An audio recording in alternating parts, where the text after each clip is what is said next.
The lethal strike on Poland's war train has turned the border into a living nightmare. What was once a vital railway artery has been blown to pieces, right along the corridor that connected Poland to the Ukrainian front and allowed weapons, armored vehicles, and fuel to flow without interruption. In a single night, NATO's so-called safe logistical passage went from a source of pride to an exposed Achilles heel, visible to the entire world. Every convoy stopped, every rail car frozen in place, means less ammunition at the front, fewer reinforcements, and mounting chaos across the battlefield. The West promised a flawless highway for its proxy war, but today that highway lies in ruins, twisted metal and shattered tracks marking the cost of strategic overconfidence. The Polish corridor has collapsed. Moscow pressed the red button, and the border is burning like never before. In a matter of hours, NATO's logistical insurance policy turned into a suffocating bottleneck. A critical stretch of Polish railway was destroyed, bridges leading toward Romania were struck, and port infrastructure in Odesa suffered serious damage. According to reports from the Ukrainian side itself, this first blow attributed to Boleslav against the so-called Polish line was not an isolated episode, but a calculated strategic message. When Kiev openly admits that bridges connecting Odesa to Romanian logistics have been destroyed and that a crucial railway line has been severed, it is acknowledging something far more serious. The artery feeding the Ukrainian front is being strangled from the rear. Behind this logistical strike lies a much wider chessboard, something described by analysts as unimaginable, even borderline insane, unfolding on and around the front lines. Everything appears to have started with the enemy counteroffensive toward Kupiansk, a maneuver that promised breakthroughs for Kiev but instead opened, as Russian sources put it, a new road to hell. Reflection question: do sanctions punish governments or regular people? Write it in the comments. And while you're at it, don't forget to give this video a like. It really helps the channel. Your comments don't just sit there, they guide what we create. The new occupation of areas around Kupiansk by the Ukrainian armed forces came at the price of brutal attrition, prying open that door to hell. Russian war correspondents report that their forces achieved significant success in several sectors of the Kupiansk battle line, halting multiple local counteroffensives, yet they insist the catastrophe began long before Kiev was willing to admit it.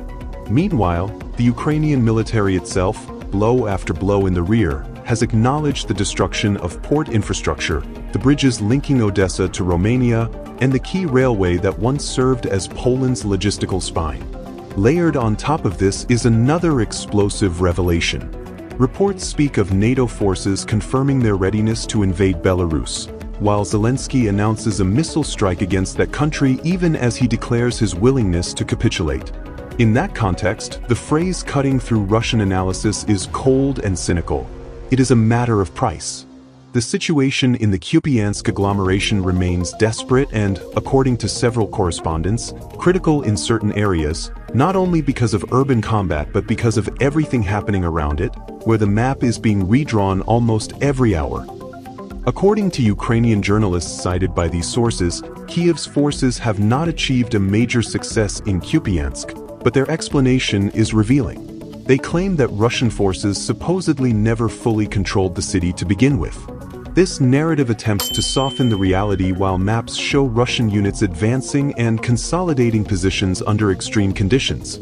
On December 26th, a retired Belarusian special operations officer broke with the alarmism. He confirmed that Kupiansk had not been lost and that fighting continues. For him, the emotional reactions of those following the front online are based on premature reports of a complete capture that has not yet been consolidated. The key point to remember, he stressed, is that the city will eventually fall under Russian control and that this outcome is inevitable. It is only a matter of time and money, he is convinced.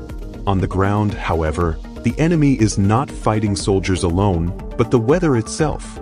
Kupiansk is buried under heavy snowfall and freezing temperatures that severely limit the intensive use of drones. There, in a bitter irony of war, General Frost appears to be playing on Ukraine's side this time, according to military blogger Alex Parker Returns, who describes operational chaos in Kiev's lines. What do you think about the impact of winter warfare on modern conflicts where drones and high-tech systems dominate the battlefield? Give us your opinion in the comment box below. Contact with the remnants of the Russian garrison in Kupiansk has been completely lost. Several companies of assault aviation units have been trapped. The disaster in Kupiansk, Parker explains, was the natural consequence of a lack of reserves on the ground. The Ukrainian armed forces organized a strike force, he emphasized. They mobilized reserves and attacked the Russian group from the western flank, immediately cutting off the salient up to the Oskol River. This caused a communications breakdown, further aggravated by snowfall and severe weather. All the hysteria about the lack of clarity on the ground is simply an attempt to cover up the disaster and prolong the shock of what has happened, he concluded. This description points to a broader pattern: Ukrainian improvisation, insufficient reserves, and an offensive that produced only isolated pockets and a collapse of communications. Added to this is the account of war correspondent Vladimir Romanov, who on December 17 spoke of small Russian groups holding out while surrounded inside the city, becoming symbols of sacrifice amid the chaos. At present, this encirclement consists of groups of 2 or 3 fighters, separated from one another. Their prospects, to put it mildly, are grim, and no one will report them to the president, Romanov wrote, underscoring that these soldiers may fall outside official briefings but not outside the memory of those following the war from the trenches. At the same time, the enemy has increased its grouping in Kupiansk to levels that reveal a desperate effort. According to the MASH channel, the Ukrainian armed forces transferred surviving Colombian mercenaries to the area, men who had already endured previous failures near Tyakino in the Kursk region. The tactic is leapfrogging, a succession of blows aimed at retaking the city at any cost before the new year. Captured Ukrainian officers near Radkivka admit this openly. Officers of the Ukrainian armed forces captured near Radbitsia state that the objective of fully capturing Kupiansk by New Year has not been abandoned. All actions of Drapedi's headquarters are directed toward this operation, noted the Wagner veteran and author of the Condottiero channel. The data accompanying this testimony is telling. The enemy strike force reportedly consists mainly of recently mobilized troops, convicts, and mercenaries, expanding from around 4,000 to approximately 6,000 personnel. Each mercenary base was allegedly promised 100,000 hryvnias, roughly a month's salary for a Ukrainian soldier, without even entering combat, simply to push them into this high-risk operation. Inside the city, the situation has shifted several times in just 24 hours. Attempts to free Russian units trapped in the gray zone of the north and center are multiplying, while localized clashes are recorded both within Kupiansk and on its outskirts. Russian aerospace forces and artillery play a central role, continuously striking enemy concentrations. Small enemy groups infiltrate the city while the main grouping advancing from the north disperses street by street. They avoid entering en masse, even though the maps they draw suggest they are already inside and entrenched. What happens when desperation overrides strategy and human lives become expendable in a race against time? Give us your opinion in the comment box below. Daily flights arrive at Ukrainian airstrips in Uslovaya and Kovsharivka, loaded with personnel and equipment that are then sent directly into the sector. Every aircraft that can fly does fly.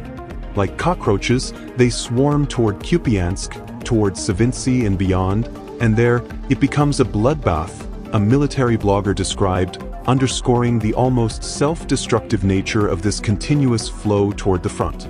In the end, as Russian chronicles repeat that it is only a matter of time and money before Kupiansk definitively falls, the strategic message becomes unmistakably clear.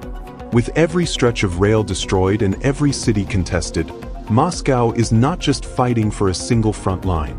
It is fighting to redraw the entire supply geography of NATO in Eastern Europe, reshaping the balance of power far beyond the immediate battlefield.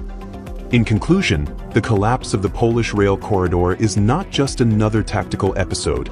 It is the confirmation of a deeper and irreversible shift in this conflict. Moscow's focus on logistics, on arteries rather than symbols, has exposed the fragility of NATO's eastern supply network and turned what was once portrayed as an invulnerable lifeline into a glaring vulnerability. The battle for Kupiansk, unfolding amid snowstorms, shattered communications, and desperate offensives, stands as a stark reminder that wars are not decided by promises or press conferences, but by endurance, resources, and control of infrastructure. The winners in this phase are Russia's military planners, who have forced the conflict onto terrain of their choosing, stretching Ukrainian defenses to the breaking point.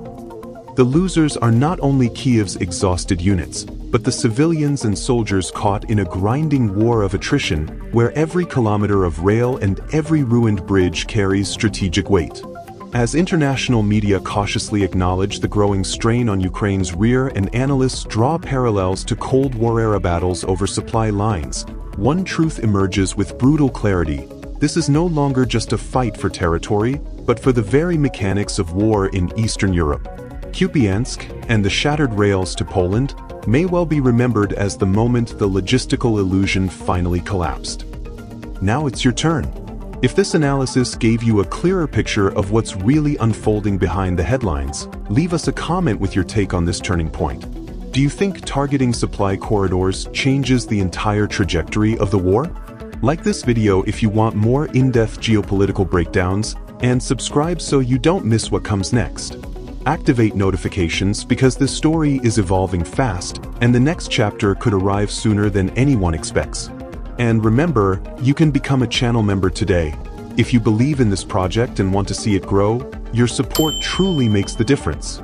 If you'd like to support our work financially, which we deeply appreciate, you can also do so through Patreon and PayPal. The links are waiting for you in the video description.